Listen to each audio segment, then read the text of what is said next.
देखिए, सबसे पहले आप तमाम मीडिया कर्मियों को हमारी तरफ से जय भीम, बहुत बहुत धन्यवाद। देखिए, जो आप ये मीडिया कर्मी हो, जो छोटे ही सही, लेकिन आप ये हो जो जनता की आवाज़ को उठाने का काम करते हो। जो नेशनल मीडिया वो बिकाऊ मीडिया है।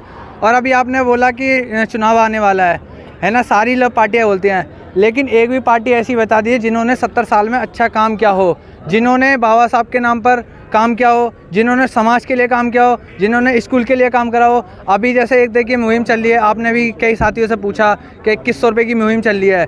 देखिए, फ्री में है ना, नेता कोई सा भी हो फ्री में हर कुछ देगा, लेकिन शिक्षा कोई नहीं देगा, क्योंकि शिक्षा अगर होगी तो सवालों को पैदा करती है। इसलिए ये शिक्षा नहीं देना चाहते हैं, ये धर्म के नाम पर लड़वाना चाहते हैं, ये फ्री का लालच देते हैं हम लोगों को। आज आप देखिए, हमारी ये देवली विधानसभा है, आप हमारे साथ चलिए। हमारी जो जनता है पानी के लिए परेशान होती है, रोडों के लिए परेशान होती है। अगर गलती से देवली विधानसभा के अंदर एम्बुलेंस आ जाए, अगर कोई इंसान बीमार होगा तो वो बाहर निकलने से पहले ही मर जाएगा। ऐसी सुरक्षा यहाँ पे काम किया है इन्होंने। केजरीवाल जी कहते हैं सब कुछ फ्री दे रहे हैं, फिर भी बजट बिगड़ा नहीं है दिल्ली का। कहाँ से? तो फ्री क्यों दे रहे हो? जो चीज़ फ्री देने की चीज़ है। अब देखिए, जो यहाँ पे क्राइम बढ़ते जा रहे हैं दिल्ली के अंदर, उन्हें आप रुकवा के दिखाइए, है ना। सरकार बढ़ा रही है, कह रहे कानून व्यवस्था, रुकिए, हमारे अंडर में पुलिस ही नहीं है, ये मोदी जी करवा रहे हैं, अमित शाह तो एक चल ठीक है, मान लिया हमने। तो एक बात है, जब ये मुख्यमंत्री इस देश के स्टेट का मुख्यमंत्री का भी फर्ज बनता है कि वो भी देखे, इस चीज़ के ऊपर में सवाल उठाए। वो तो कई बार उठाए, गृह मंत्री उनको बदनाम करने के लिए कर रहे हैं। वो तो आपस में लड़ेंगे ही, वो तो लड़ेंगे। क्यों?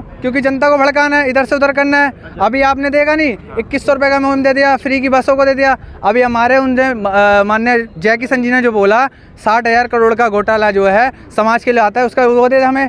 तो ये क्यों नहीं देना चाहते हैं? ये नहीं देंगे बिल्कुल भी। इस समाज के हम अपने भाई से सभी से कहना चाहेंगे कि भाइयों, इनसे समझ जाओ, ये सारे के सारे चोर हैं, गुंडे हैं। अगर दिल्ली का अगर कोई विकास कर सकता है तो एक ही पार्टी करेगी, जिसको हम दिल से सपोर्ट करते हैं, वो है बहन कुमारी मायावती जी, बहुजन समाज पार्टी। उसने देखिए उत्तर प्रदेश के अंदर कानून व्यवस्था को इतना अच्छा बनाया, उसने बहन बेटियों को मान सम्मान से जीना अधिकार दिया। आज ये लोग बाबा साहब को, अगर बहन कुमारी मायावती जी मुख्यमंत्री ना होती तो आज ये बाबा साहब का नाम भी नहीं लेते। आज ये बाबा साहब का नाम क्यों लेते हैं? क्योंकि बाबा साहब के नाम पर वोटें मिलती हैं। आज ये केजरीवाल जी भी देखे, अभी इन्होंने जो अमित शाह जी ने बोला कि एक फैशन चल चुका है अम्बेडकर अम्बेडकर अम्बेडकर। अगर ये अम्बेडकर की जगह भगवान का नाम लेते, शास्त्र स्वर्ग मिल जाता, भगवान का नाम लेते। तो देखिए, हमें तुम्हारे भगवान से 1 रुपया नहीं चाहिए, हमें तुम्हारे भगवान से स्वर्ग नहीं चाहिए।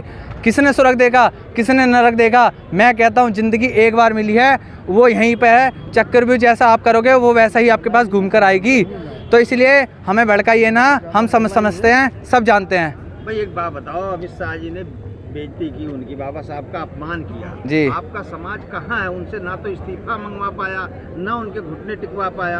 कहाँ है समाज? इतना बड़ा समाज जो 85% लोग हैं, कहाँ है वो लोग? देखिए क्यों, अभी देखिए हमने कितना बड़ा प्रोटेस्ट करा 24 दिसंबर को, इतना प्रोटेस्ट करा, हिल गई सरकार। लेकिन अभी तो ये ट्रेलर था, पिक्चर अभी आगे बाकी है, और हम दिखा देंगे कि जो बाबा साहब का अपमान करता है उसको कैसे, जो पसीना है उसे पैरों पे ले आएंगे। ये जिन्हें अभी हमने बिठा तो दिया है ना गद्दी पे, गद्दी से भी नीचे उतारने का काम करेंगे, क्योंकि बाबा साहब के अनुयायी इतने कमज़ोर नहीं है। जब 500 महारों ने 28,000 को मार गिराया था गाजर मूली की तरह, तब उनके वंशज हैं हम। उधम सिंह के वंशज हैं, जिन्होंने लंदन में जाके भरी सभा में गोली मारी थी जनरल डायर को। तो हम ये बात कहते थे, अगर इन्होंने इस्तीफा नहीं दिया तो हम इनके घरों में भी जा करके इन्होंने घर से कॉलर पकड़े खींच के लाएंगे। अमित शाह कहते हैं हम माफ़ी क्यों मांगे? भाई, हमसे ज़्यादा अम्बेडकरवादी तो कोई है नहीं। अगर अम्बेडकर जी नहीं होते तो एक चाय वाला प्रधानमंत्री कैसे बन जाता? ये अम्बेडकर जी की तो देन। ये तो कहने की बात है ना। एक बात बताइए, अगर कोई ऐसा व्यक्ति होता, अगर बाबा साहब को मानने वाले लोग जो होते हैं ना, वो कभी भी है ना किसी के विरोध में नहीं बोलते, किसी भी धर्म का खिलाफ नहीं बोलते हैं, सबका सम्मान करते हैं। ये आपस में हिंदू मुस्लिम कर रहे हैं। क्या इस देश को बताइए कौन सा सबसे पहले देश था?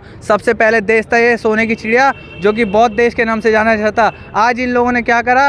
ये मनुवादी ताकतों ने हमारे बौद्ध जो भिक्षु थे, बनते जी जो थे, उनके कटवा करके निशारों को कटवा दिया, हमारे बौद्ध विहार को, हमारे सबको ख़त्म किया करा, इस सोने की चिड़िया को ख़त्म करा। लेकिन हम कहते हैं जब तक हमारी सांसों में सांस चल रही हैं, जब तक हमारे अंदर जान है, हम अपने लहू से कतरा कतरा जो खून है उसको बहा देंगे, लेकिन सोने की चिड़िया दोबारा बनाएंगे इस देश को। वो कह रहे हैं मेरे बयान को तोड़ मरोड़ करके पेश कर रहे हैं, मेरे बोलने का तर्क ये नहीं था तत्पर। तो फिर कैसा था भाई? बताइए कैसा था फिर? जब एक बात है, कोई भी चीज़ अगर मैं कुछ बोल दूँ गलती से, जब कुछ भी बोल तो दिया ना, एक बार निकला हुआ इंसान वो नहीं छूटते। मान लीजिए तीर है, अगर हम उसे चलाएंगे छूट गया तो छूट गया, चाहे सही बोला चाहे उन्होंने गलत बोला भाई, लेकिन तुमने अपमान किया है।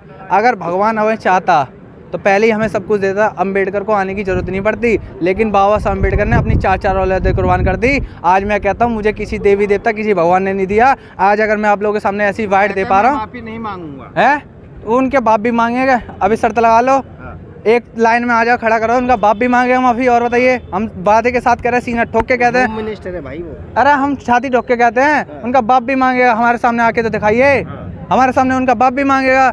हम तो उनके वंशज हैं जिन्होंने घर में जाके गोलियां मारी हैं, 500 ने 28,000 को मार के गिराया, उनके वंशज है भाई। हमें किसी की गुलामी नहीं करनी आती। हम सीना ठोक के कहते हैं